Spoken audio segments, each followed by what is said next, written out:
Bismillahirrahmanirrahim. Assalamualaikum warahmatullahi wabarakatuh.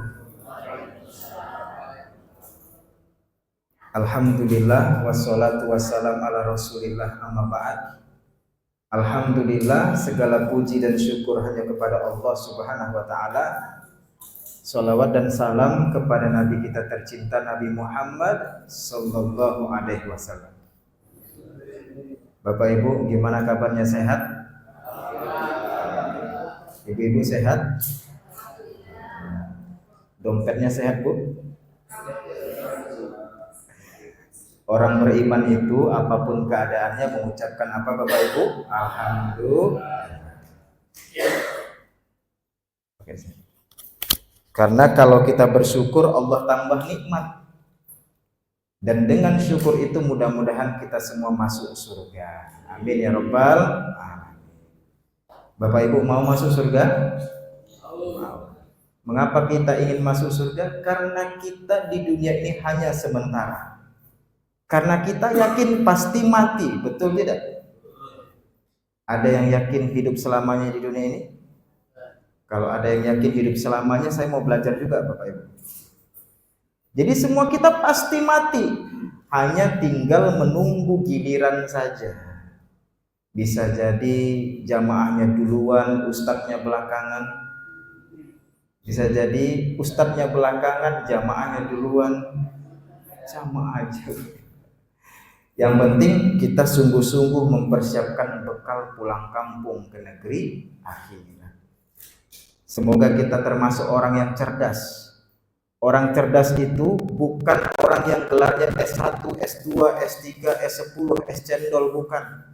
Kata Nabi, orang yang cerdas adalah orang yang sungguh-sungguh mempersiapkan bekal kepulangan menghadap Allah. Mudah-mudahan kita termasuk orang yang cerdas. Amin ya rabbal alamin. Bapak Ibu, pertama saya mohon maaf. Tadi Ustadz Iwan dan Ustadz Ikhwan memang dari Mojokerto, alhamdulillah mereka tidak terlambat. Tetapi saya dari Surabaya tadi, Bapak Ibu. Karena di Surabaya ada pertemuan dengan alumni sesama pesantren saya. Jadi insya Allah mereka mau membuat kegiatan tabligh akbar di bulan Desember. Jadi tadi koordinasi di Surabaya. Jadi saya mohon maaf, dan yang saya hormati dan muliakan Bapak Ibu beserta seluruh pengurus masjid. Bapak Ibu, perkenalkan, nama saya Ahmad Christian Tarigan. Tarigan berarti dari Sumatera Utara, tepatnya di Tanah Karo. Kok ada Kristiannya? Karena saya lahir dari keluarga beragama Kristen. Bapak saya seorang pendeta, nama beliau Pendeta Aslan Tarigan. Orang di Tanah Karo kenal dengan bapak saya. Saya anak keempat dari 6 bersaudara. 6 anak bapak saya. Anak pertama pendeta di Deli Serdang, Sumatera Utara. Anak kedua kakak saya menikah dengan pendeta di Siantar, Sumatera Utara. Anak ketiga abang saya, itu anak ketiga, PNS dosen di Sumatera Utara dan aktivis Katolik. Anak keempat saya yang memilih menjadi Muslim. Anak kelima adik saya perempuan bergelar STH, Sarjana Teologi Kependetaan. Anak keenam paling kecil adik saya laki-laki bergelar STH, Sarjana Kependetaan. Saya satu-satunya yang memilih menjadi Muslim. Alhamdulillah. Mengapa Allah memberikan hidayah kepada saya, Pak? Anak pendeta loh. 6 anak bapak saya, hari ini hampir semuanya pendeta. Saya memilih menjadi Muslim. Alasan yang pertama mengapa Allah memberikan saya hidayah. Pertama, Bapak Ibu, menjadi pelajaran bagi orang Islam yang brojol Islam. Anak pendeta masuk Islam, anak pendeta yakin dengan Islam, anak pendeta yakin dengan Al-Quran. Maka malu orang yang lahir dari Islam tapi tidak sungguh-sungguh iman Islamnya. Apalagi ada yang murtad. Ada tidak umat Islam yang murtad? Banyak, Pak. Kalau lebih dari 1, 2, dan 3 berarti banyak. Ini tadi baru ada laporan ada anak remaja murtad dari Islam. Wa iyadzubillah. Maka Pak, ini jadi contoh. Saya bukan orang hebat, tapi setidaknya dengan pengalaman hidup saya, anak pendeta memilih Islam, maka yang Islam dari kecil harusnya istiqomah dalam iman Islam. Itu hikmah pertama. Yang kedua Bapak Ibu, menjadi hikmah bagi orang Kristen. Anak pendeta saja masuk Islam, maka yang Kristen yang bukan keluarga pendeta harusnya masuk Islam juga. Dan alhamdulillah Bapak Ibu, sampai hari ini setiap bulan ada saja yang saya Islamkan. Setiap bulan. Ada saja yang syahadat setiap bulan Bapak Ibu. Lalu saya ditanya, Ustadz, kok bisa setiap bulan mengislamkan non-muslim? Saya jawab, mengislamkan non-muslim gampang, yang susah itu mengislamkan orang Islam. Memang faktanya begitu Pak. Di sini sholat subuhnya berapa soft Pak? Tapi ini masjidnya memanjang ya. Berapa soft di sini Pak sholat subuh? Penuh. Penuh ke belakang atau penuh ke depan? Penuh ke depan. Ya, kabarnya di sini banyak juga masjid. Mbak, dengerin. Saya punya pesantren khusus tahfiz dan pembinaan mu'alaf apabila dibutuhkan. Ada mu'alaf kami Pak, baru masuk Islam, selesai sholat subuh di musolah kami, dia colek saya, Ustadz, boleh tidak saya melaksanakan 2 kali sholat subuh di satu waktu? Paham pertanyaan Bapak Ibu? Ini mu'alaf kepengen 2 kali sholat subuh Bapak Ibu dalam satu waktu. Saya jawab, nak, kamu terlalu rajin ingin sholat subuh 2 kali dalam satu waktu. Yang Islam dari kecil saja satu waktu sholat subuh, itu pun banyak yang gak sholat subuh. Apa jawaban dia Bapak Ibu? Ustadz, bukan saya terlalu rajin, bukan. Tetapi ketika saya sholat subuh, sujud menghadap Allah, saya merasakan ketenangan batin yang luar biasa. Maka bagi saya terlalu sedikit sholat subuh 2 rakaat. Harusnya seperti sholat zuhur 4 rakaat, kata dia Bapak Ibu. Tapi Pak, ada orang Islam disuruh sholat dia marah Pak. Betul, ada Pak. Islam dari lahir disuruh sholat dia marah. Apa jawabannya? Urus dirimu sendiri. Ada tidak seperti itu? Banyak. Tapi kalau di samping masjid ada konser dangdut Bapak Ibu, biduannya kurang bahan, pakaiannya yang tak pernah ke masjid paling depan melotot matanya Bapak Ibu. Lebih susah mengislamkan orang. Maka Bapak Ibu, ketika saya mendapatkan hidayah dari Allah, ini mohon izin, sampai jam berapa kita Bapak Ibu? Sampai jam 9. Sanggup? Sanggup Ibu? Saya yang tak sanggup. Nanti kita padain saja. Selesai sholat Isya atau selesai azan Isya kita lanjut Bapak Ibu ya? Baik. Nah, maka saya katakan kepada bapak saya, ketika itu usia 17 tahun saya Pak. Usia 17 tahun itu kan masih remaja Bapak Ibu, masih imut-imut. Ya sekarang pun masih imut-imut Bapak Ibu, jangan bilang amin-amin. Kelas 3 SMA Bapak Ibu, saya katakan kepada bapak saya, Pak, saya ingin masuk Islam. Mana mungkin bapak saya percaya, anak pendeta minta uang dikasih, apapun tidak kurang, fasilitas diberikan, mana mungkin ingin masuk Islam? Pasti anak saya bercanda. Itu pikiran bapak saya. Dia ini bercanda. Maka apa jawaban bapak saya? Kristian, tidak enak masuk Islam. Karena apa? Karena tidak bisa memakan daging yang paling enak di dunia ini. Daging apa Bapak Ibu? Jangan lihat ke saya Bapak Ibu. Lihat ke daging babi. Makanya kalau di sini ada ustadz hafal Quran, hebat.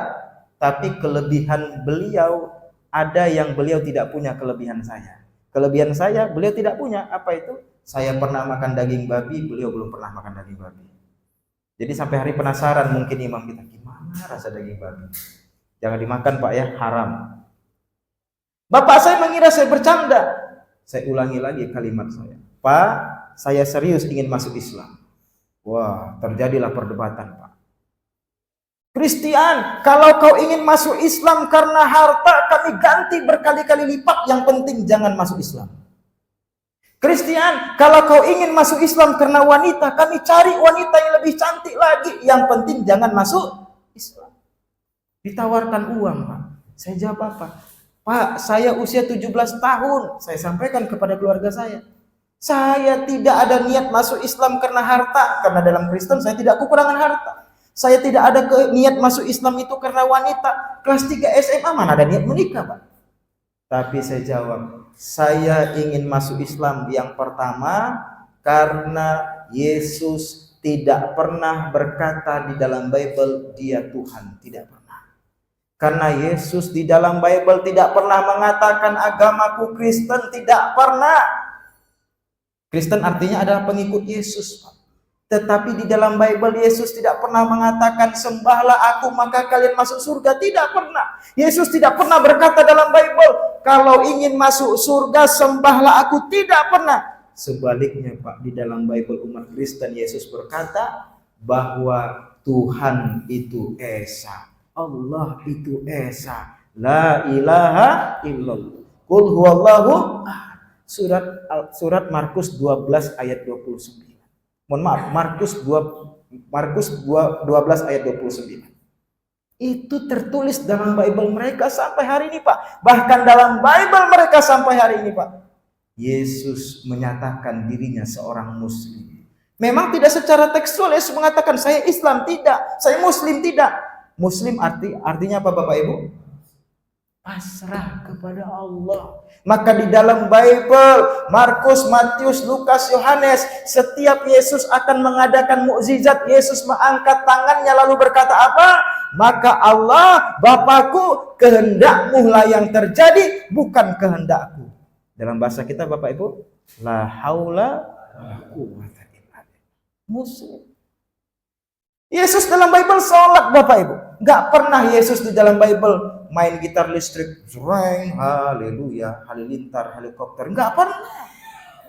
Nggak pernah Yesus di dalam Bible bernyanyi, tidak pernah.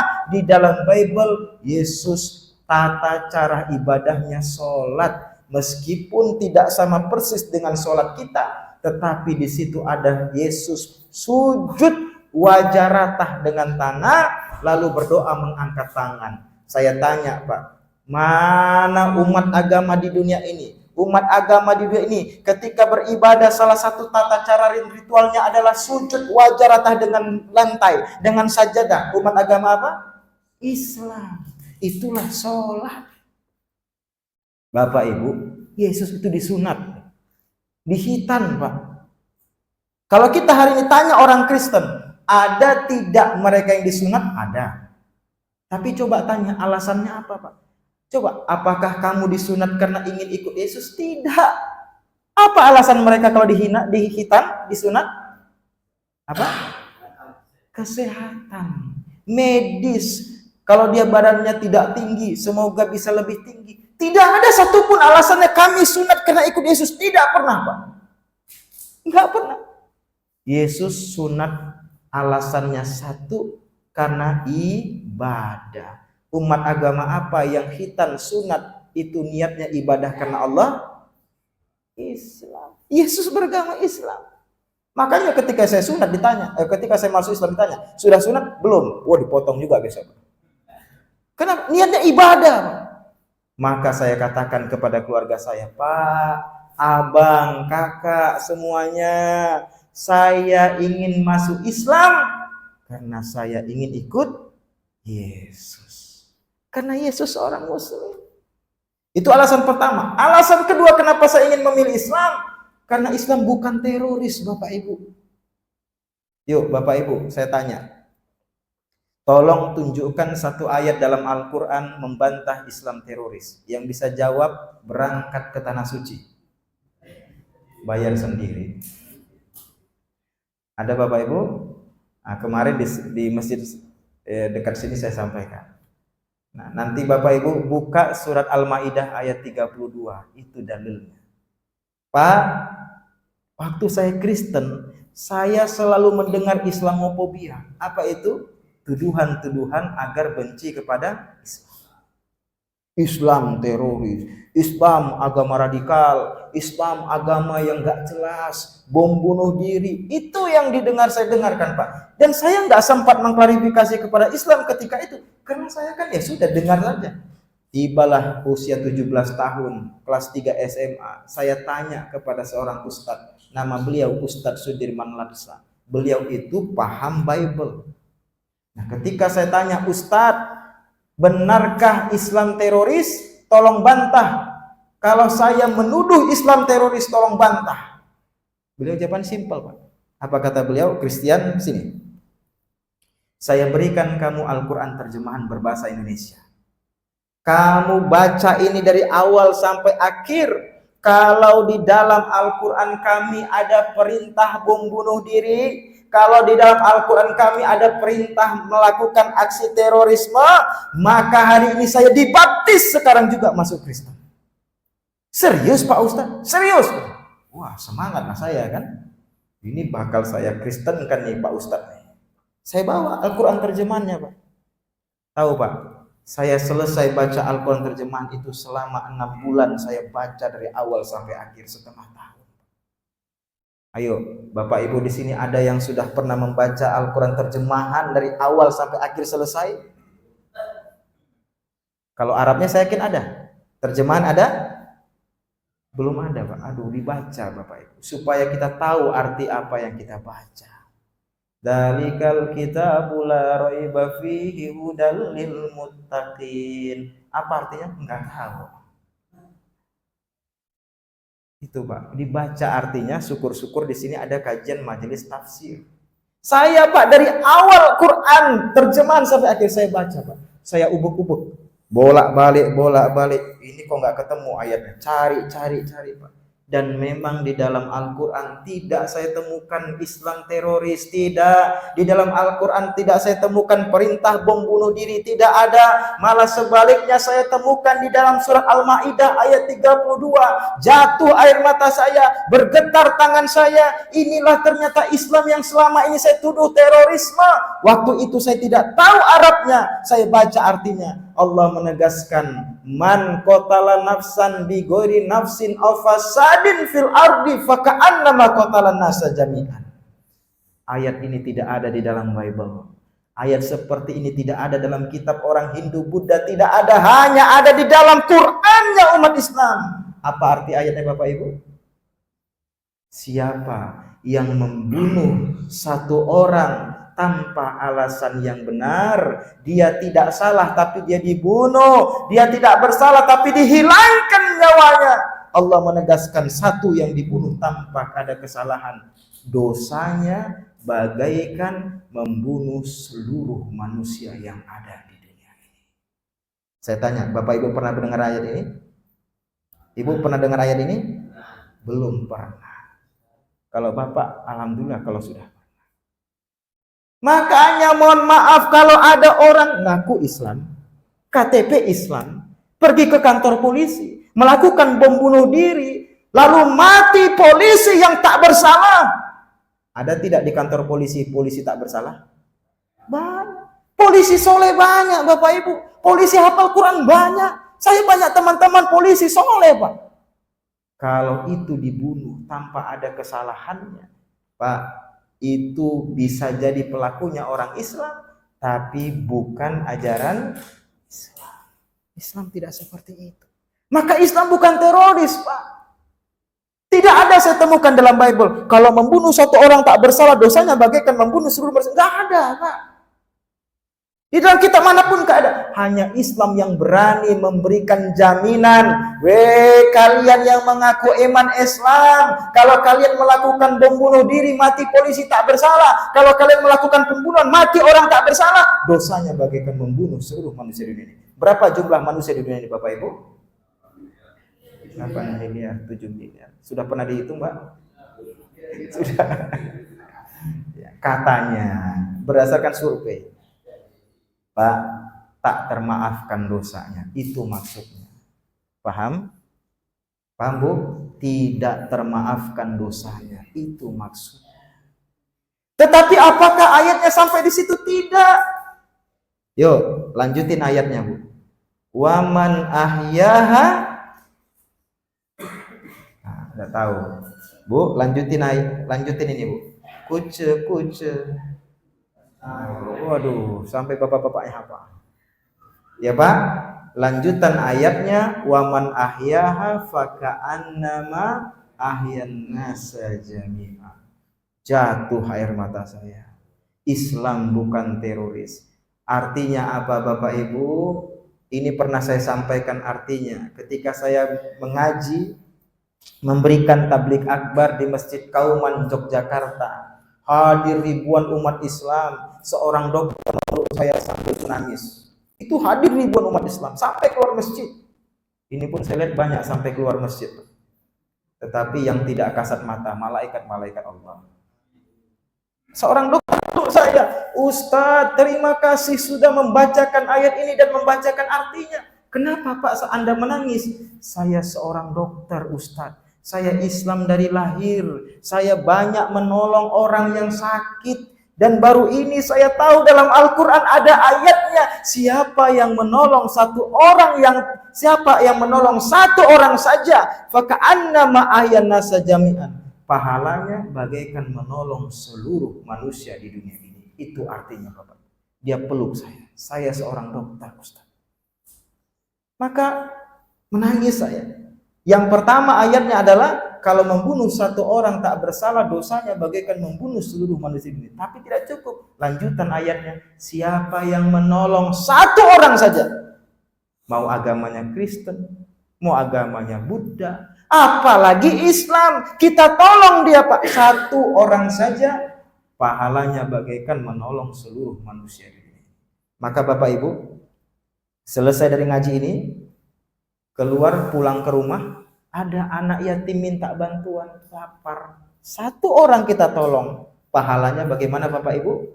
Bagaikan menolong seluruh manusia di dunia. Luar biasa, inilah Islam. Rahmatan lil alamin. Maka Bapak Ibu, saya katakan kepada keluarga saya, yang pertama Yesus beragama Islam, yang kedua Islam bukan teroris. Panjang perdebatan kami. Akhirnya mereka, dan itu maksudnya keluarga saya, memberi saya waktu untuk berpikir. Ya sudah, pikirkan Kristen, apakah kau memang tetap ingin masuk Islam, dan syukur-syukur kau tetap berada dalam Kristen. Saya dikasih waktu berpikir Pak, 17 tahun ketika itu usia saya. Saya datangilah Ustadz, saya ingin masuk Islam. Apa kata Ustadznya? Kristen, kami tidak berani mengislamkan Anda. Mengapa? Kalau ada ustadz yang berani mengislamkan saya ketika itu, ustadznya akan masuk hotel Bapak Ibu. Hotel apa? 17 tahun usia saya.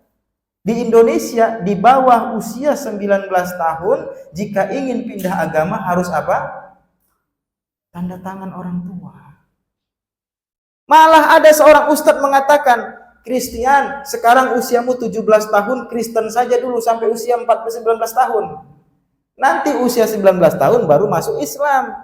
Saya jawab, baik Ustadz, tapi kalau saya besok mati, Ustadz bisa nanggung dosa saya? Enggak berani dia Bapak Ibu. Maka solusi satu-satunya kalau saya ingin masuk Islam apa? Minta izin orang, pulang saya. Kan saya disuruh berpikir, pulang saya. Sampai depan rumah, saya pandang rumah saya. Waduh, ini kalau saya masuk minta izin, khawatirnya besok tinggal innalillah jiun saya. Tapi gerakan hati saya Kristen, masuk, minta izin masuk Islam. Masuk saya Pak. Lalu Bapak Ibu, bertemu dengan keluarga saya, dan saya katakan, Pak, tidak ada yang bisa menghalangi saya untuk masuk Islam.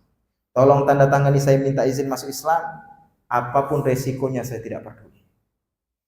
Apa kata keluarga saya? Mereka berbisik. Lalu mereka katakan, sudahlah, besok kalau dia tidak punya uang, pasti kembali lagi ke rumah.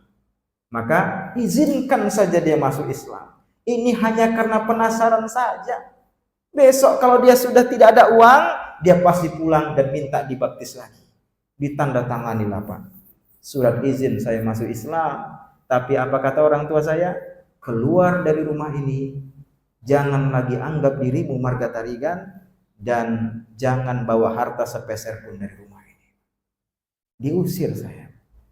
Lalu saya jawab apa kepada orang tua saya? Pak, 10 keluarga kandung mengusir saya tidak takut, karena ada satu yang tidak akan pernah meninggalkan saya. Siapa Bapak Ibu? Allah Subhanahu wa ta'ala. Dengar Bapak Ibu, ketika saya mengatakan kalimat ini saya masih Kristen. Ketika saya mengatakan kalimat ini saya belum Islam. Maka Bapak Ibu saya sedih kalau ada orang Islam, lahir dari Islam, diajak kebenaran, diajak qulil haqq walau kana murran. Apa jawaban dia? Kalau kita menyatakan yang benar, besok orang benci kita, bagaimana kita bisa makan? Besok siapa yang akan berteman dengan kita? Seakan-akan Allah tidak ada bersamanya, Bapak Ibu. Saya ketika masih Kristen, diusir orang tua saya katakan, Allah tidak akan pernah meninggalkan saya. Dan saya katakan kepada orang tua saya, Pak, 10 keluarga kandung mengusir saya tidak takut. Karena ada ribuan umat Islam yang akan menjadikan saya keluarga dan saudara mereka. Maka saya tanya, Bapak Ibu mau tidak menjadikan saya saudara? Mau. Ibu-ibu mau tidak, Bu? Alhamdulillah. Kemarin di Solo saya tanya pertanyaan sama. Ada ibu-ibu paling ujung menjawab, Ustadz, jangankan jadi saudara, jadi menantu pun boleh. Jadi alhamdulillah Bapak Ibu, saya sudah menikah, istri saya 2, anaknya Bu. Anaknya Bu ya. Istri saya 2, apanya Bu? Anaknya. Ibu-ibu udah sesak napas, Pak. Doakan ibu-ibu semoga anak saya menjadi pejuang agama Allah Subhanahu wa taala. Amin. Nah, ketika saya diusir atas izin Allah, saya mengucapkan syahadat tanggal 8 Februari tahun 2008. Usia 17 tahun, kelas 3 SMA. 2008 ke 2025. Berapa tahun Bapak Ibu? 17 tahun. Jadi saya Islamnya berapa tahun? 17 tahun. Bapak Ibu Islamnya berapa tahun? Dari lahir. Harusnya Bapak Ibu yang ceramah di sini, bukan saya kan. Tapi ini sharing saja, berbagi pengalaman. Nah, ketika saya masuk Islam, saya ditempatkan di panti asuhan Putra Muhammadiyah. Karena waktu itu yang punya panti asuhan hanya Muhammadiyah, maka saya butuh tempat tinggal, saya ditempatkan di situ. Saya belajar Islam, kelas 3 SMA saya selesaikan, alhamdulillah. Setelah selesai SMA, saya berangkat ke Jakarta untuk belajar Islam yang lebih dalam. Sampai di Jakarta, saya diberangkatkan lagi ke Sukabumi, Jawa Barat, untuk belajar Islam di salah satu pesantren milik Saudi Arabia, yaitu Mahat Ali Ar-Royah, Sukabumi, Jawa Barat. Itu yang masuk ke pesantren Mahat Ali Ar-Royah, tamatan SMA, SMK, STM. Alhamdulillah saya diterima masuk. Pesantrennya gratis, lingkungannya bahasa Arab. Setahun saya di sana Bapak Ibu tidak bisa lagi bahasa Indonesia. Jadi kalau ngomong bahasa Indonesia, mahadza bilughah al-Indonesia, tidak tahu lagi bahasa Indonesia. Selesai dari pesantren, alhamdulillah saya diberikan kesempatan ikut seleksi SMPTN di Universitas Islam Negeri Syarif Hidayatullah Jakarta. Saya nggak tanggung-tanggung ambil pendidikan bahasa Arab, al-lughah al-Arabiyah. Alhamdulillah Bapak Ibu, saya tahu ada teman saya Sabtu SMPTN, anak kiai tidak lulus. Anak kiai Pak, tidak lulus SMPTN. Saya yang mantan Kristen alhamdulillah lulus. Pendidikan bahasa Arab UIN Syarif Hidayatullah Jakarta. Alhamdulillah saya berdakwah di Jakarta. Dan hari ini Bapak Ibu atas izin Allah kita membangun pesantren. Pesantrennya berbeda Pak. Tadi saya sudah sampaikan kan? Pesantren tahfiz gratis dan pembinaan mu'allaf. Alhamdulillah Bapak Ibu, ada santri kami baru masuk Islam hafal 5 juz Al-Quran. Baru masuk Islam. Saya yakin di sini Bapak Ibu banyak yang hafal 30 juz bahkan 40 juz. Kita tes Pak. Juz jeruk, juz mangga, juz apel, juz apa lagi Bu? Juz Al-Quran 50 juz Pak. Jadi ya doakan. Maka kalau ada para mu'alaf itu kita doakan semoga istiqomah. Sebenarnya kalau ada proyektornya saya ingin tunjukkan bagaimana para mu'alaf itu belajar menghafal Al-Quran. Bapak Ibu, kehadiran saya di sini saya ingin menyampaikan. Dengarkan baik-baik Pak, apa kata bapak saya. Ketika saya masuk Islam, bapak saya berkata begini. Nah, Christian, satu yang keluar, 1000 yang akan masuk. Paham maksudnya Bapak Ibu? Satu yang keluar dari Kristen masuk Islam, 1000 dari Islam yang akan kami masukkan kepada agama Kristen. Tapi Bapak Ibu dengerin, yang mereka murtadkan bukan Bapak Ibu, karena Bapak Ibu sudah expired semua ini, sudah habis masanya, kadaluarsa. Yang mereka murtadkan dan mereka targetkan siapa? Anak dan cucu kita. Ini enggak main-main, Pak. Maka Allah menegaskan ku anfusakum wa ahlikum. Kalau ayatnya ku anfusakum saja, alhamdulillah. Hari ini kita ngaji anak murtad bodoh amat. Kalau ayatnya ku anfusakum saja, hari ini kita sholat, anak hamil di luar nikah bodoh amat. Tetapi Allah menegaskan wa ahlikum nar. Anak dan cucu kita lihat. Maka kalau hari ini kita soleh, hari ini amal kita banyak, selangkah lagi akan masuk surga. Tapi gerbong di belakang ada yang murtad. Entah itu anak, entah itu cucu, atau keluarga manapun. Dan kita sebagai kepala keluarga ditarik. Oh bro, tempat kamu bukan di situ. Pertanggungjawabkan anak dan keluargamu yang memilih keluar dari Islam dan murtad karena kamu tidak peduli dengan keimanan mereka. Ah, Ustadz ini nakut-nakutin saja.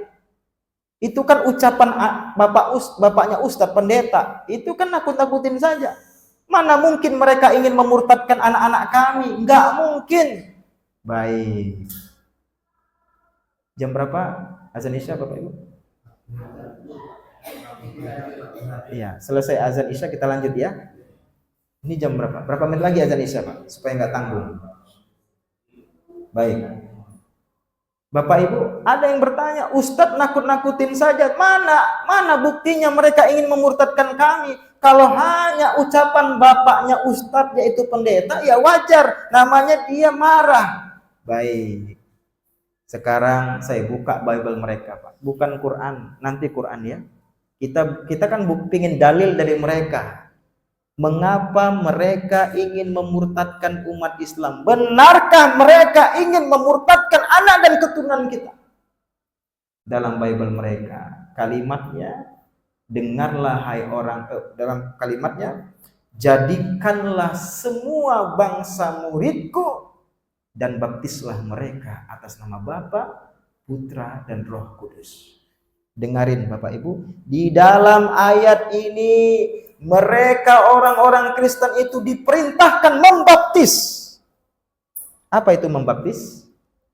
Orang non-Kristen, salah satunya Islam, dimasukkan ke dalam air atas nama Bapa dan Putra Kudus, masuk Kristen. Siapa yang harus mereka baptis? Domba-domba yang tersesat. Jadi kita ini bagi mereka Bapak Ibu wedus yang tersesat. Ini memang benar. Mereka menganggap mereka gembala. Nah, jadi mereka diperintahkan membaptis kita. Tapi dengerin Pak. Nah, ini ada iklan, seikhlas info. Masya Allah, sponsor. Jadi Bapak Ibu, Masya Allah, jazakallah khair. Tahu aja Pak Haji saya suka udang jahe. Alhamdulillah. Masya Allah, tabarakallah. Masya Allah, barakallah fiik. Jadi Bapak Ibu, mereka itu diperintahkan membaptis kita. Mereka akan mendapatkan pahala yang besar apabila bisa membaptis kita. Tapi supaya Bapak Ibu paham, dengerin. Bapak Ibu kan memahami itu wajib. Tapi saya ingin lebih tekankan lagi Pak. Mereka wajib itu bukan fardu kifayah, tapi fardu ain. Saya gunakan kalimat ini supaya Bapak Ibu paham. Karena Islamlah yang membagi wajib itu menjadi 2 bagian. Supaya Bapak Ibu paham. Kalau fardu kifayah artinya apa? Jika ada yang bisa melakukannya maka gugurlah kewajiban yang lain. Itu kan? Fardu kifayah gitu kan? Tetapi ini fardu ain, wajib bagi setiap mereka. Makanya apapun harus mereka lakukan demi melaksanakan perintah agung ini, membaptis. Makanya Bapak Ibu, kalau ada kegiatan kemanusiaan dari agama Kristen, terima kegiatan kemanusiaan itu, tapi hati-hati dan tegaskan kepada mereka, kalian silahkan bantu, tapi jangan ajarkan agama kalian kepada anak-anak kami. Ini memang benar, Pak. Salah satu misinya apa? Pemurtadan itu dengan memberikan les bahasa Inggris gratis kepada anak-anak Islam. Ini terjadi di Lombok. Tadi disampaikan Ustadz Iwan, kami di Lombok, Pak. Kami dapat informasi, Pak. Sampai apa Ustadz Iwan? Kepala desanya diberikan apa? Sepeda listrik. Kepala desa di Lombok Utara itu, Pak. Dari yayasan apa? Katolik, Pak. Sampai akhirnya diusir kan? Diusir, Pak, sama orang Lombok. Itu yang benar. Kalian kalau mau memberikan bantuan kemanusiaan, silahkan, tafadhol. Namanya atas dasar kemanusiaan. Apalagi bencana Lombok kemarin. Tetapi jangan bawa misi kalian ke kami. Kalau kalian bawa misi kalian ke kami akan marah. Tapi susah juga Bapak Ibu. Kita susah juga. Kenapa susah? Kami marah, kalian harus keluar dari tempat kami. Jangan lakukan kristenisasi. Muncul uang merah. Seret. Oh, makasih ya, silakan. Banyak gitu, Pak. Awal-awalnya marah, tapi jangan sampai kemudian ketika mereka sogok dengan uang, kita melunak. Jangan.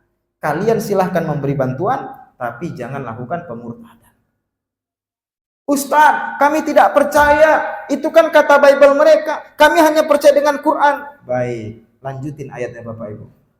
Walan tardo angkal yahudu walan nasara hatta tattabi'a millatah. Baik Bapak Ibu, kita lanjutkan setelah azan Isya. Azan Isya dulu kan? Assalamualaikum warahmatullahi wabarakatuh. Baik Bapak Ibu, kita lanjutkan. Assalamualaikum warahmatullahi wabarakatuh. Ada orang yang mengatakan tidak mungkin ada kristenisasi. Ada, Pak. Orang Islam ngotot begitu. Gak mungkin ada kristenisasi, tidak ada pemurtadan. Itu kan kata Bible, kata Quran tidak seperti itu. Berarti ini orang gak ngaji, Pak. Tadi saya katakan, lanjutin ayatnya, walantardo angkal yahudu walan nasara hatta tattabi'a millatahum. Pak, dalam bahasa Arab, dalam bahasa Arab, di situ kan orang Yahudi dan Nasrani tidak akan ridho kepada kalian. Di situ Pak menggunakan kata lan. Dalam bahasa Arab, kata tidak itu ada beberapa kata. La, itu yang paling sering kita dengar. La, gitu kan. Lama, lam, dan lan. Ini Pak. Ini sama-sama artinya tidak, Pak. Tetapi yang paling tinggi tingkatannya adalah lan. Apa artinya? Tidak akan pernah, selama-lamanya mereka tidak akan ridho kepada kita sampai hari kiamat datang. Artinya tidak akan pernah berubah. Tidak akan pernah sampai kiamat, sampai dunia ini hancur. Allah sudah ngasih peringatan, Allah sudah ngasih penegasan. Masalahnya umat Islam tidak mau mendengar, masalahnya umat Islam tidak mau tahu, masalahnya umat Islam termakan pluralisme dan liberalisme. Allah sudah mengatakan dari awal, tidak akan ridho orang Yahudi dan Nasrani kepada kita sebelum apa? Ikut dengan milah, ajaran dan agama mereka. Sudah Allah tegaskan. Apa buktinya? Yang mereka incar adalah anak dan cucu kita. Baik, ini bukan saya ngomong. Kalau saya ngomong subjektif. Pak, saya ingin memutar sebuah video, nggak sampai 1 menit. Ini disampaikan seorang Kristen, namanya Edis TV. Dia di TikTok selalu live. Tetapi yang dia sampaikan ajaran Islam, yang dia sampaikan Al-Quran, yang maknanya dipelintir. banyak yang murtad karena ulah Edis TV ini. Kenapa Edis TV tidak bisa ditangkap? Berada di Amerika. Ikut dengan bosnya Saifuddin Ibrahim. Pernah dengar nama Saifuddin Ibrahim? Seorang muslim mendapatkan beasiswa dari Muhammadiyah ya di Solo, jadi ustadz Pak. Tapi kemudian apa? Murtad dan sekarang menjadi pendeta, berada di Amerika. Nah, ini salah satu murid. Saya ingin putar Bapak Ibu. Kalau rumah apologet jadi, maka memang kalian tidak akan bisa tidur. Kalian akan mimpi buruk selama-lamanya. Selesai kali. Tidak akan ada lagi orang ke pondok pesantren. Baik. Satu-satu. Kalimat terakhir dia. Apa yang sedang mereka lakukan hari ini? Mereka sedang melaksanakan target, tidak akan ada lagi orang ke pondok pesantren. Saya nanya, yang belajar di pondok pesantren itu orang tua atau anak-anak? Orang tua atau anak-anak? Apa kata dia? Target tidak akan ada lagi orang ke pondok pesantren. Maksudnya pondok pesantren akan sepi karena anak-anak umat Islam ini sudah dimurtadkan. Ini yang ngomong dia Pak, bukan saya ya. Bagaimana caranya Bapak Ibu? Nih satu-satu. Yang pertama, tadi apa kata dia kalimat pertama? Kalau rumah apologet jadi dibangun. Apa itu rumah apologet? Sederhana Pak, supaya Bapak Ibu paham. Pusat pendidikan, para pendeta di situ belajar, di rumah apologet itu pendeta belajar, tetapi yang mereka pelajari adalah Al-Quran dan Al-Hadis. Itulah rumah apologet. Mereka sedang membangun rumah apologet Kristen di Indonesia.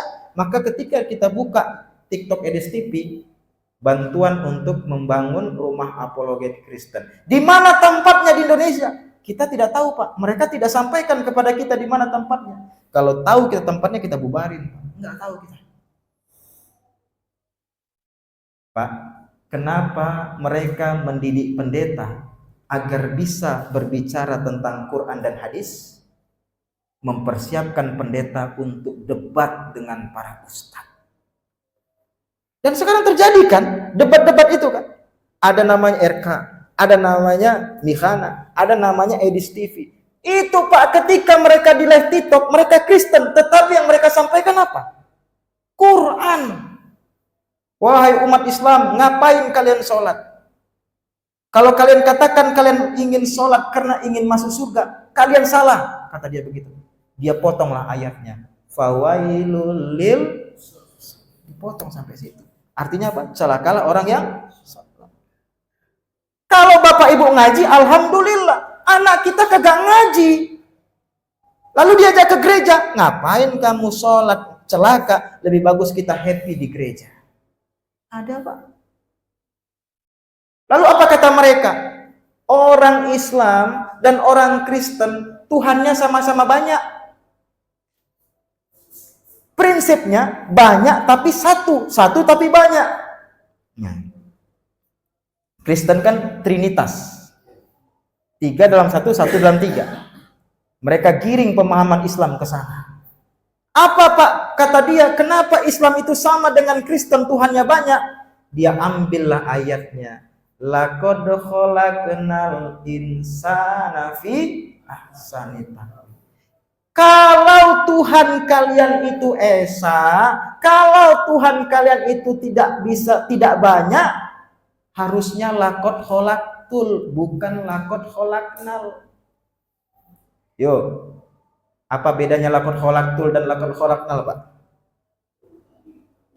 Kalau laqad khalaqnal kami ciptakan, kalau laqad khalaqtul aku ciptakan. Maka kata mereka, kalau Allah itu tidak banyak, kenapa pakai kata kami? Harusnya kan kata aku. Nah, yang kagak ngaji pusing lah itu dah. Iya ya, iyalah, nggak bisa makan, nggak bisa tidur. Ini Pak, mereka mempersiapkan apologet berdebat Pak, yang berbicara Quran, padahal itu gampang untuk dijawab kalau ngaji. Tapi kalau kagak ngaji, sudahlah. Yuk Pak, siapa yang tahu jawabannya? Laqad khalaqnal, kami di situ bukan jamak, tetapi penghormatan, pengagungan diri. Allah mengatakan kami, bukan berarti Allah itu banyak. Ibaratnya ketika presiden mengumumkan keputusan, kami umumkan. Apakah presiden ada banyak? Satu presiden kita kan? Ada banyak presiden kita? Satu kan? Tapi kata kami, itu pengagungan Pak. Tetapi coba lihat ketika Allah mengatakan sembah, ibadah, berdoalah. Apakah fa'budna? Tidak. Apa Pak? Fa'budni. Sembahlah aku, bukan sembahlah kami. Apakah Allah mengatakan ud'una astajib lakum? Apakah seperti itu ayatnya? Ud'u. Apa sih? Berdoalah kepadaku, bukan berdoa kepada kami. Maka kalau ayat-ayat penyembahan, ayat-ayat ibadah, Allah tidak pernah gunakan kata kami, tapi kata aku. Ini Pak jawabannya. Kalau kagak ngaji pusing Pak. Ini jawaban singkat Pak ya. Kalau kita sudah bisa panjang lagi sampai jam 9 malam kita pulang. Banyak Pak pertanyaan-pertanyaan mereka. Rumah apologet sedang mereka bangun. Jadi Pak, hati-hati. Anak-anak kita harus ngaji. Yang kedua, bagaimana cara mereka memurtadkan anak kita? Dengan sesuatu yang disenangi anak kita. Apa itu Pak? Musik. Apa? Musik. Saya kalau pakai Infopus saya akan tampilkan Pak. Di TikTok itu, di YouTube itu banyak lagu-lagu gereja yang mereka potong seakan bukan lagu gereja, mereka masukkan ke video Islam. Wow, ini kan videonya Islam, maka musiknya sudah pasti Islam. Salah. Videonya Islam, musiknya musik Kristen. Dengerin Bapak. Maka saya sepakat dengan pendapat mengharamkan musik. Inilah salah satu Pak. Hati-hati dengar. Apa yang didengar akan menjadi karakter. Apa yang didengar akan menjadi keyakinan. Dan apa yang didengar akan menjadi kebiasaan. Jangan main-main Pak. Ini Allah sudah tegaskan. Yuk ayatnya. Wa ja'alna lakumus. Apa yang pertama? Sam'a. Apa sam'a Bapak Ibu? Pendengaran. Kalau kita ngaji, ngerti kita Pak tantangan zaman ini. Masalahnya kita kagak ngaji. Kita hanya iqra, belum tadabbur. Allah sudah ingatkan hati-hati dengan pendengaran ini, karena pendengaran itu berbahaya kalau tidak difilter. Jangankan manusia Pak, jangankan manusia. Penelitian di Jepang Pak, pernah dengar penelitian air? Satu air diucapkan kata baik, satu air diucapkan kata buruk. Apakah sama? Berbeda hasilnya Pak. Melukul air yang diucapkan kata baik itu sempurna dan diminum jadi kesehatan. Tapi melukul air yang diucapkan kata-kata kotor, kata-kata tidak baik, molekulnya hancur dan diminum jadi penyakit. Makanya mengapa air Zam-Zam sampai hari ini air terbaik di dunia? Karena setiap saat zikir dan kalimat thayyibah terucap di sana. Itu air, apalagi kalbu, hati. Makanya Pak, pernah dengar Musa Hafiz Cilik RCTI? Musa umur 5 tahun hafal 30 juz Al-Quran Bapak Ibu. Pernah dengar nggak nih RCTI dulu? Nonton yang begitulah Bapak Ibu, jangan sinetron ditonton. Setiap Ramadan kan ada Hafiz Cilik Pak, supaya jatuh air mata kita ini. Masa anak 5 tahun hafal Quran, kita sudah anak-anak 70 tahun membaca Quran pun nggak bisa. Yang begitu ditonton Bapak Ibu, jangan sinetron abang, kakak, adik. Jangan. Coba, Musa 5 tahun hafal 30 juz Al-Quran, tapi nggak bisa baca Quran. Kan dicoba sama Irfan Hakim hostnya. Nak Musa, coba baca Quran, nggak bisa.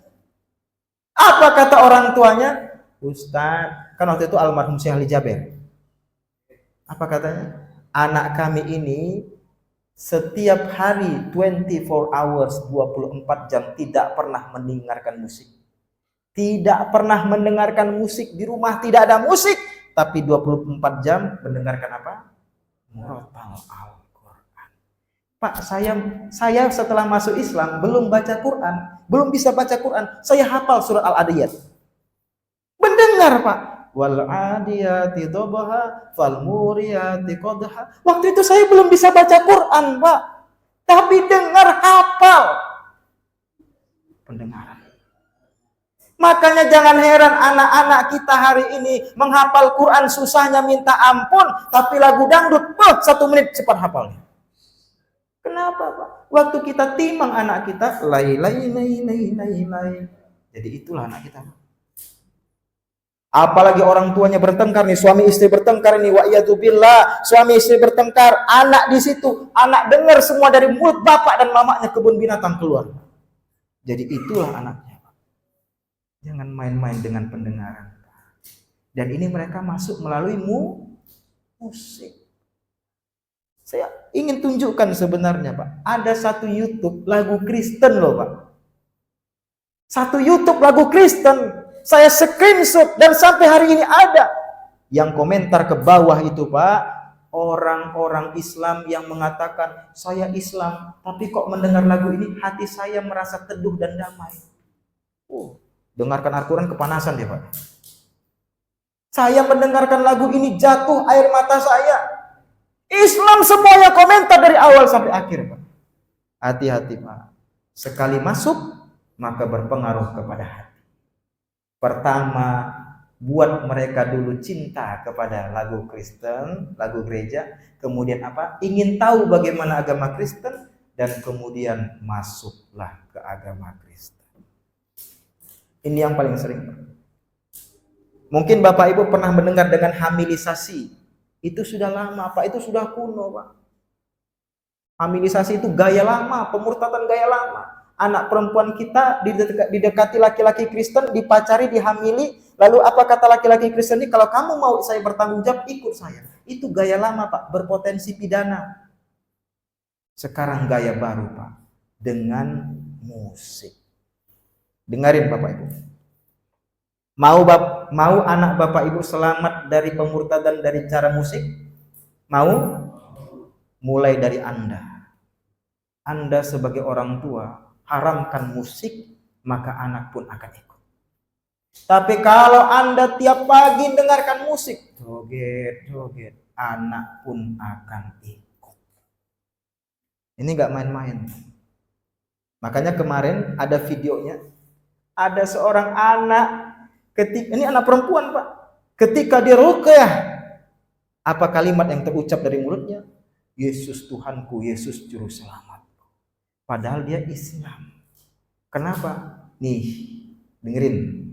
Telinganya sudah penuh dengan kalimat-kalimat tersebut. Pak, sekali lagi saya katakan, mungkin kita belum merasakan, Pak. Alhamdulillah anak kita istiqomah dalam Islam. Tanya anak yang murtad. Tanya orang tua yang anaknya murtad, gimana rasanya ketika dia mendengar, Pak, saya ingin masuk Kristen, Pak, saya ingin masuk Kristen, saya ingin keluar dari Islam. Apa jawaban mereka, Pak? Rasanya seperti tersambar petir.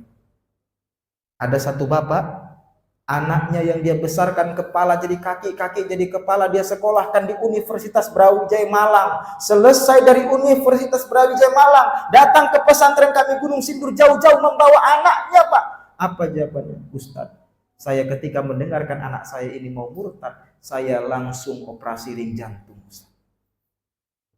Maka saya doakan anak-anak Bapak Ibu istiqomah iman Islam. Dari musik. Bapak Ibu, tentu bagaimana caranya menjaga, gitu kan? Sebenarnya ada banyak cara-cara pemurtadan, Pak. Tapi ini sudah jam 7:05, belum lagi tanya jawab. Saya mengisi kajian, Pak. Itu minimal 1,5 jam sampai 2 jam. Biasa pakai Infocus. Maka mudah-mudahan kapan waktu kita bisa bertemu lagi.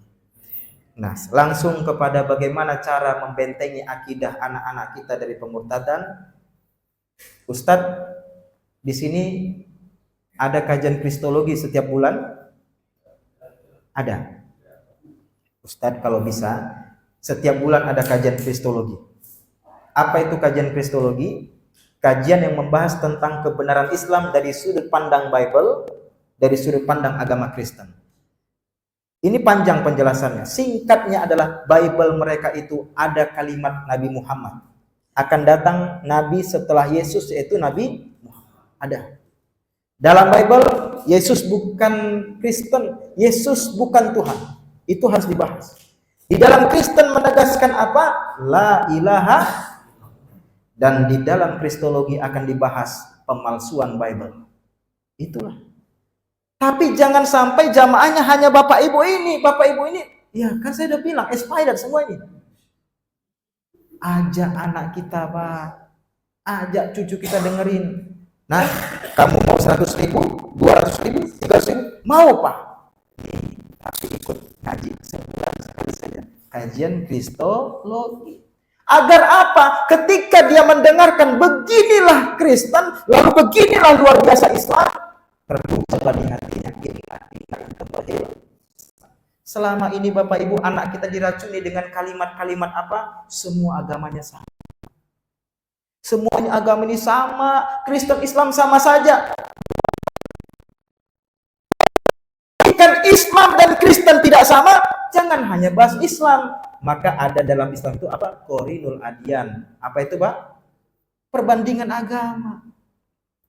Nah, adalah orang liberal kagak ngaji, ngomong begini, ngapain kita di masjid bahas agama lain? Kagak ngaji. Ini Pak, saya tulis buku Pak. Ini belum dijual bebas. Ini nanti akan dibagikan kepada para santri gratis Pak. Apa judulnya? Jejak Kristologi dalam karya ulama klasik Islam.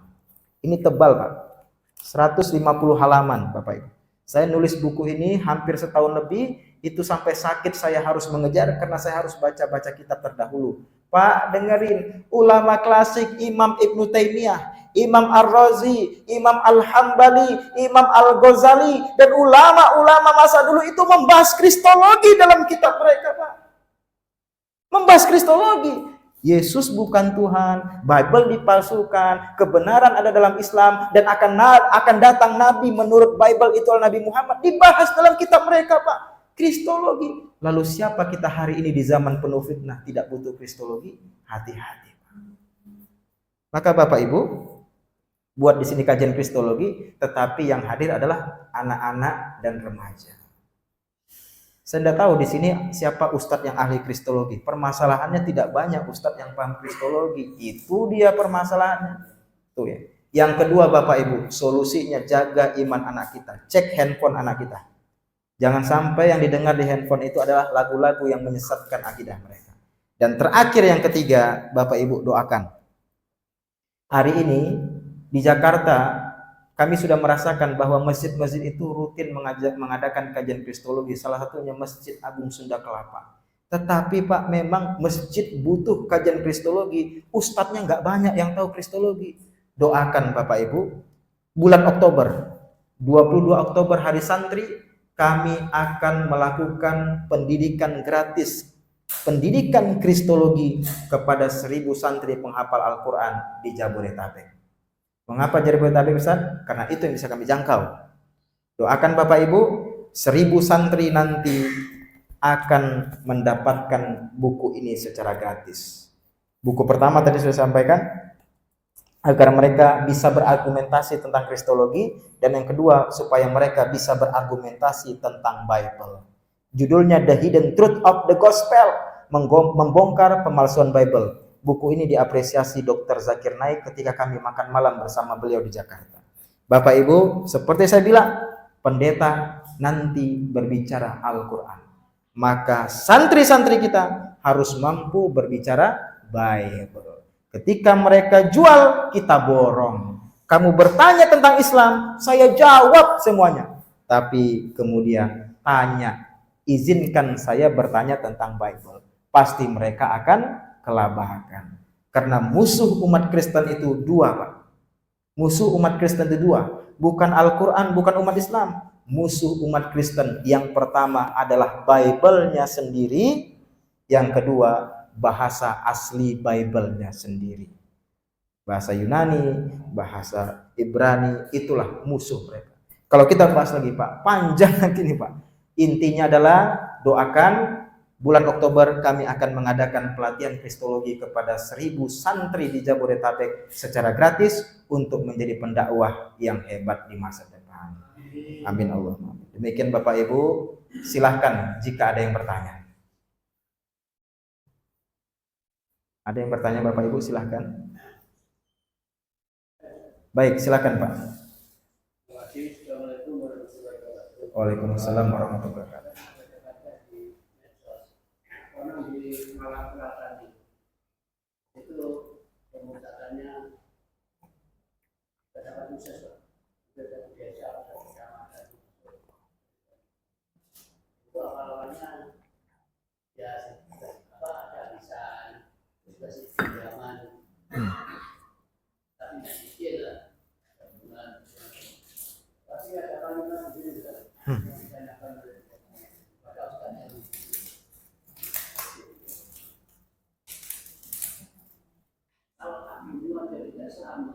Kalau solawat, ya baik, ya,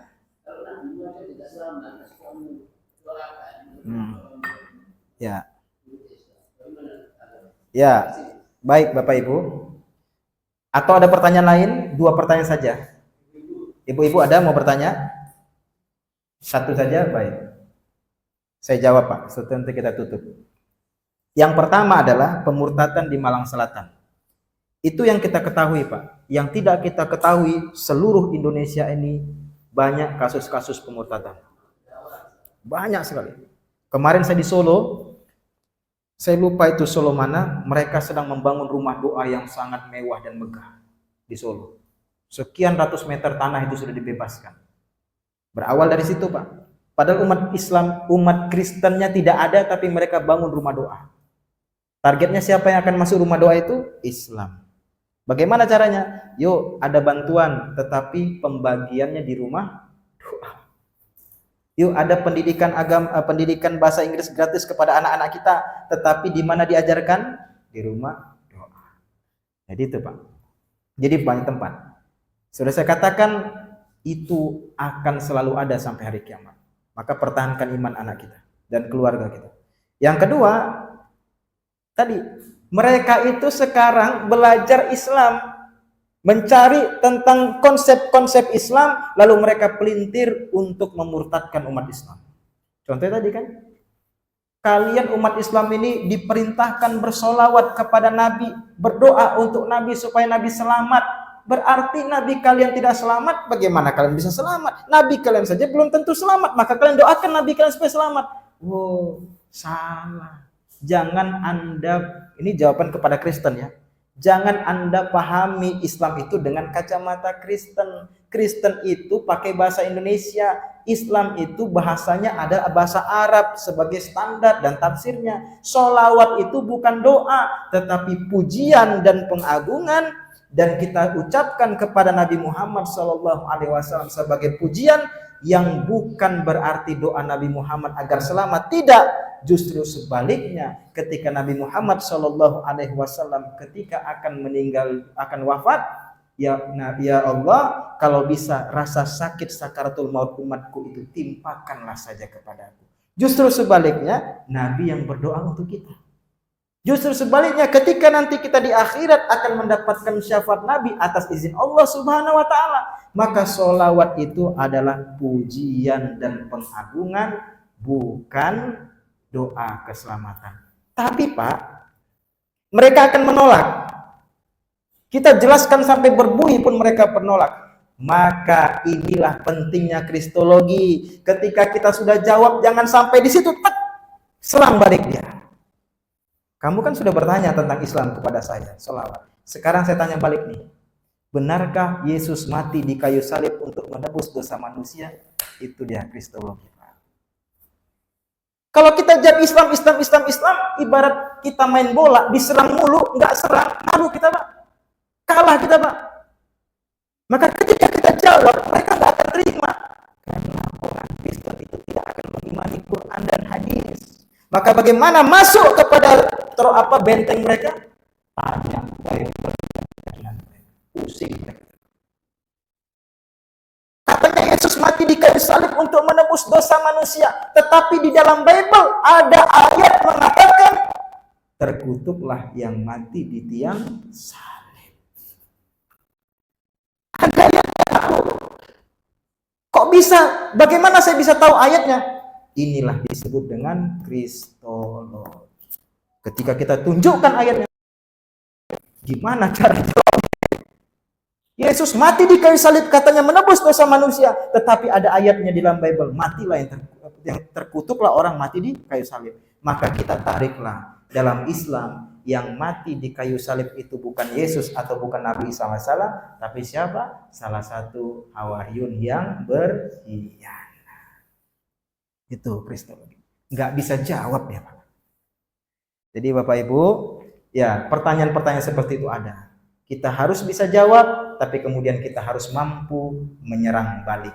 Maka doakan nanti santri-santri kita kader untuk mampu jadi counter attack, penyerang-penyerang balik yang handal. Baik Bapak Ibu, saya kira tidak ada lagi pertanyaan karena waktu. Terakhir, izin Ustadz Ikhwan dan Ustadz Iwan, nanti tolong sebarkan brosur.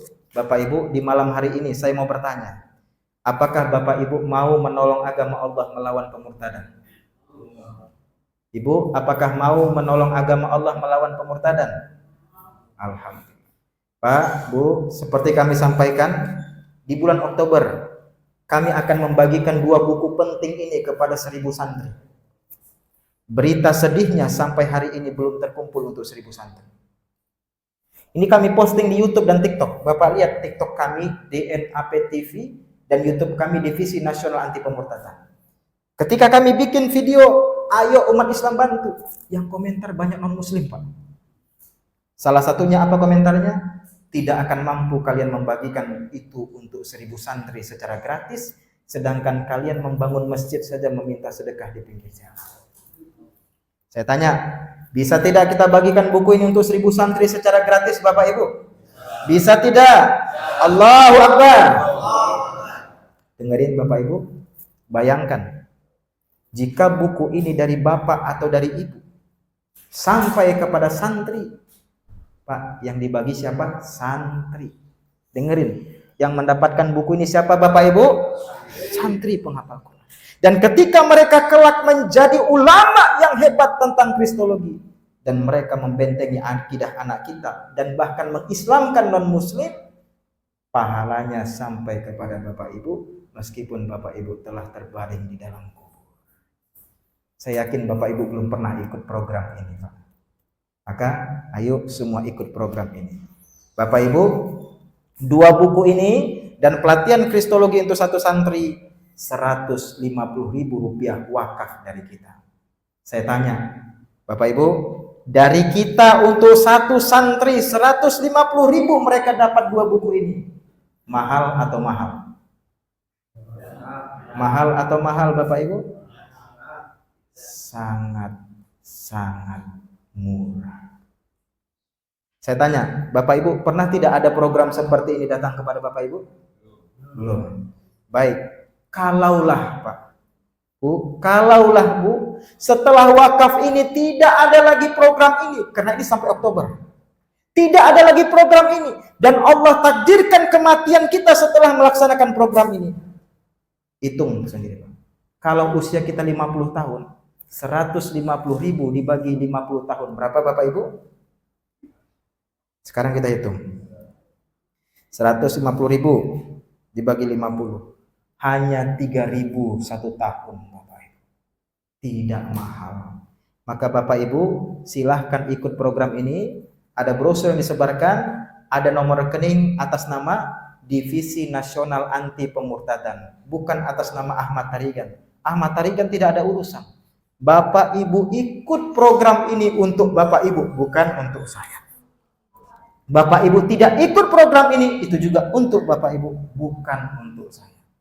Maka Bapak Ibu, saya ingin titip pesan terakhir, ikut program ini. Tapi kemudian ada yang berkata, sertifikat. Ada yang berkata, Ustadz, saya kepengen dapat buku cetak ini. Saya penasaran. Apalagi di situ ada foto Zakir Naik, gitu kan? Bapak Ibu, kami memberikan apresiasi bagi Bapak Ibu yang malam ini atau nanti berniat wakaf untuk 2 santri. 1 santri berapa tadi Bapak Ibu? 150.000. 2 santri berarti 300.000. Berarti Bapak Ibu mengambil pahala jariah untuk 2 santri, mereka mendapatkan 4 buku, masing-masing 2 buku. Maka bagi Bapak Ibu yang wakaf untuk 2 santri, kami berikan buku ini sebagai hadiah. Ustadz, anak saya 5. Saya pengen mendapatkan buku ini 5. Maka kelipatannya berlaku. 2 santri dapat hadiah 1 buku, 4 santri dapat hadiah 2 buku. Begitu selanjutnya Bapak Ibu. Bapak Ibu, kemarin pernah ketika kami sampaikan di daerah Malang, langsung ada seorang ibu, dia nelpon anaknya. Kalian harus ikut wakaf ini, niatkan untuk almarhum Bapak. Maka Bapak Ibu, niatkan untuk orang yang kita sayang, orang tua dan segala macam yang kita sayang. Insya Allah pahalanya sampai kepada mereka. Tidak mahal Bapak Ibu. Dan Bapak Ibu nanti ikut donasi wakaf. Tadi niat untuk 2 santri, datangi tim kami. Ustadz, saya niat untuk 2 santri, tapi besok saya transfer. Apakah bisa? Bisa. Ambil buku ini,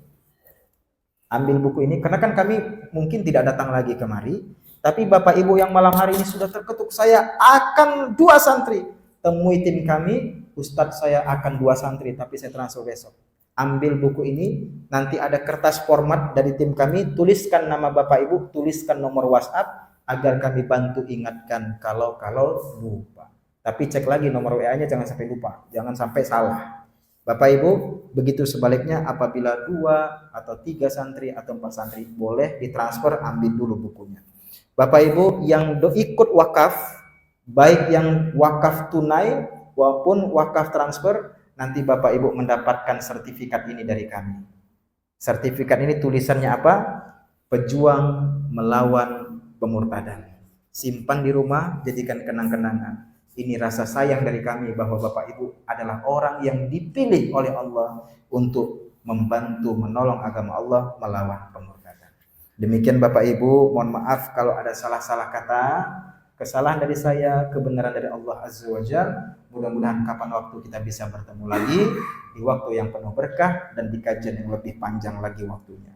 Demikian kita tutup dengan doa kafaratul majlis. Subhanakallahumma wa bihamdika asyhadu an la ilaha illa anta astaghfiruka wa atubu ilaik. Wallahu a'lam bishawab. Wassalamualaikum warahmatullahi wabarakatuh.